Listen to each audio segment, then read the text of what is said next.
2014 ఆ రోజు బైఫర్కేషన్ లో కొన్ని ఇబ్బందులు వచ్చాయి.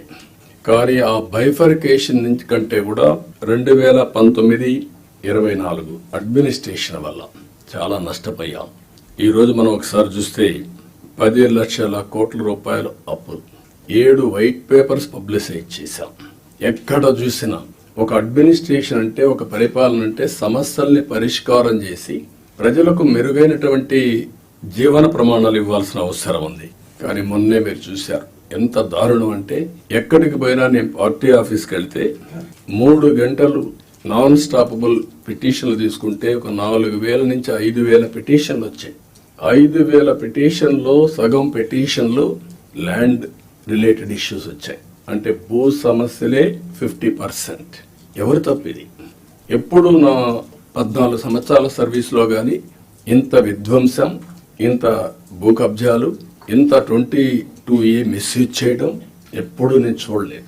ఇప్పుడు ఏ రికార్డు చూసినా సస్పిషన్తో చూసే పరిస్థితి వస్తూ ఉంది. అంతవరకు వెళ్ళిపోయే పరిస్థితి వచ్చింది.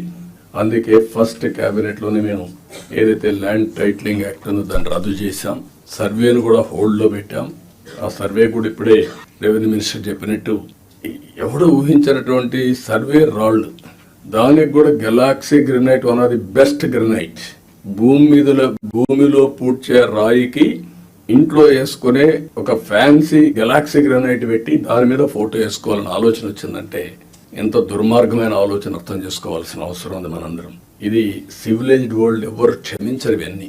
అలాంటివి చేశారు. ఇంకొక పక్కన పట్టాదారు పాస్ పుస్తకాల్లో ఫోటోలు వేసుకోవడం. ఇట్ ఈస్ ఏ గవర్నమెంట్, ఇది అథారిటీ. పట్టా ఇచ్చేది నేనెవలా, ముఖ్యమంత్రిగా ఈరోజు ఉంటాను. కానీ తరతరాలుగా తల్లి వాళ్ళ యొక్క పేరెంట్స్ గాని పూర్వీకులు గాని సంపాదించిన కష్టార్జితం అలాంటి దాని మీద ఫోటోలు వేసుకోవడం ఇవన్నీ జరిగాయి. ఇవన్నీ కూడా మిమ్మల్ని కోరేది ఒకటే కోరుతున్నాం. అవన్నిటికీ ఫుల్ స్టాప్ పెట్టాల్సిన అవసరం ఉంది.